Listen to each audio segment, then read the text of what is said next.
Hey guys, welcome back to my channel. Today I'm going to be doing a video all about the top 5 setting powders. I'm going to tell you the best of the best on the market, and I'm going to tell you why they are the best. I know there's a lot of loose setting powders going around with the whole baking trend, and I wanted to tell you which ones are a go, and then I can do some mentions as to which ones I would steer clear of completely. So if you want to know about the top 5 setting powders for baking, then please keep watching. The first powder I want to mention is the one that you're probably waiting for me to say, and this is the Mercier translucent powder.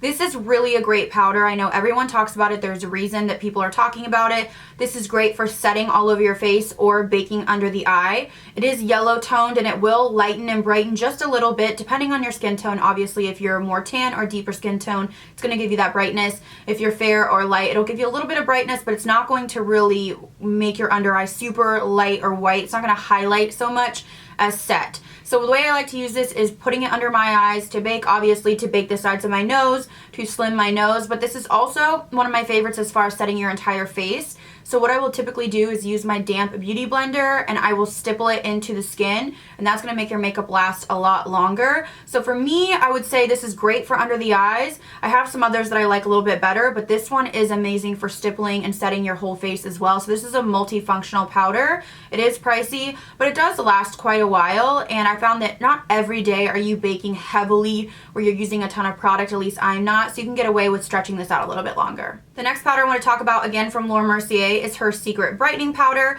This one is going to brighten and whiten. This one is intense. If you don't want a light under eye or brightening, if you don't want like that white, I mean it's white, so this is definitely used with caution or used sparingly. I will sometimes just dust this under my eyes to give me that lightened effect. I have baked with this in the past, but it's really intense, and I am, light to medium skin tone. If you are tan or deep, I would not use this, or I would use very sparingly. I would maybe dust it under your eyes to give you a little bit of brightness, but I would not bake with this because this is the most intense under eye highlighting powder I've ever used.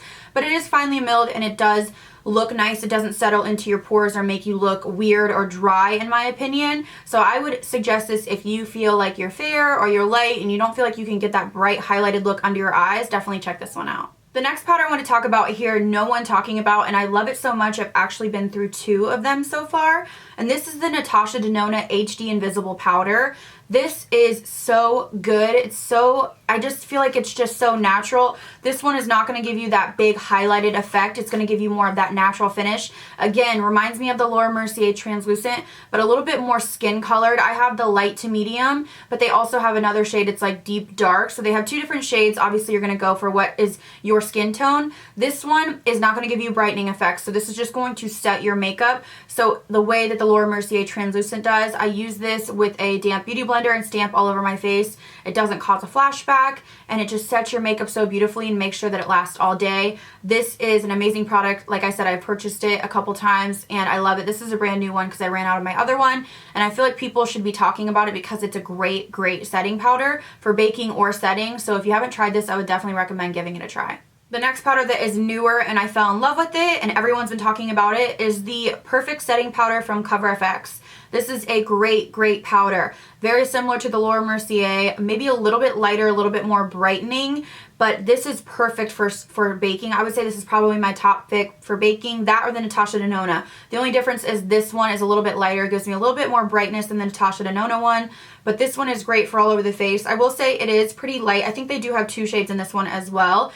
So it's translucent light, but if you use it all over your face, it can lighten your foundation a little bit. Sometimes I will utilize that if I put a foundation on that's a little too deep for me, but sometimes it really will make your foundation look a little bit lighter, so that's a drawback. I would say this one is probably my favorite just for under the eyes, where some of the other ones are a little bit multifunctional, but this is an amazing powder. I have so many people snapping me and asking me, I can't bake, I don't know how to bake, what powder do I use? And I think it really is about the powder you're using, and I think it's one of those things you need to invest in. If you do want that smooth, creaseless look, you're going to have to invest and spend some money on a loose setting powder. So I think it's one of those things that you should splurge on, because if your skin looks great, then the rest of your makeup looks great. And the last one I want to talk about was the Coty Airspun. This you can get at Walmart. This is really affordable. This is the only affordable loose powder that I have tried that I really like. Now, admittedly, I haven't tried all of the drugstore loose powders. I know there's really not that many to choose from. I know people have kind of ground up their pressed powder to make it work, but for me, I just want to buy it, and if it works, great. I don't want to have to like cut things up and smash them up and all of that. So this is my favorite as far as drugstore. Now, this is a great powder for under the eyes and for setting the face. This will lighten a little bit, but I do have translucent. I think they have a couple different colors. I love this for setting all over the face and under the eyes for baking. It gives you that brightening effect, but it's not crazy intense. It doesn't accentuate your pores, and it makes your makeup last all day. Now, I will say that while this is the most affordable, it does have a heavy scent. It has like a floral scent. I don't know how to describe it, but it does have a heavy scent. Now, I can get past it, but if you are really sensitive to scents and you don't like any type of perfume or anything like that, I would pass on this. So I guess my thoughts are, if you want an affordable powder that's going to work, this is a great powder, but you just have to deal with the smell to get the better price. Now, as far as a couple powders that didn't work for me that I want to tell you that I think you should steer clear of, there's two in particular that I did not like, that I don't think would be good for under the eyes. And the first would be the Kat Von D Lock-It Setting Powder, her original one. I know she came out with some brightening ones, which I've tried and they're okay. I'm not in love, but they're better. But the big Lock-It one is a no-go. I felt like every pore looked huge, like it settled into all my pores. It was dry and it just wasn't a good look. So I would definitely still steer clear of that one in terms of baking. And the other one that I didn't love is the Becca. It's in that square kind of silver packaging. Now, I know they say it's used to like set the face, but I had seen some people try to bake with it and it's just way too yellow and dark. So definitely didn't love that one either. Those are the two that I would steer clear of. Really, there's only a handful that are really, really tried and true great, which are the ones I talked about. And again, I think you should invest in one of them and just use it for special occasions or when you really want your makeup to look flawless, because not all powders are created equal, and I know that it's like, oh god, it's like $35, and I understand, but if you really want that flawless look, you might have to invest in one of them, or like I said, go with the Coty Airspun and deal with the scent. Alright guys, so that's it for me and my setting powder showdown. Just want to tell you about the top 5 that work for me. These are ones that I've used multiple times, purchased multiple times, and over the course of the past 3 years, I would say.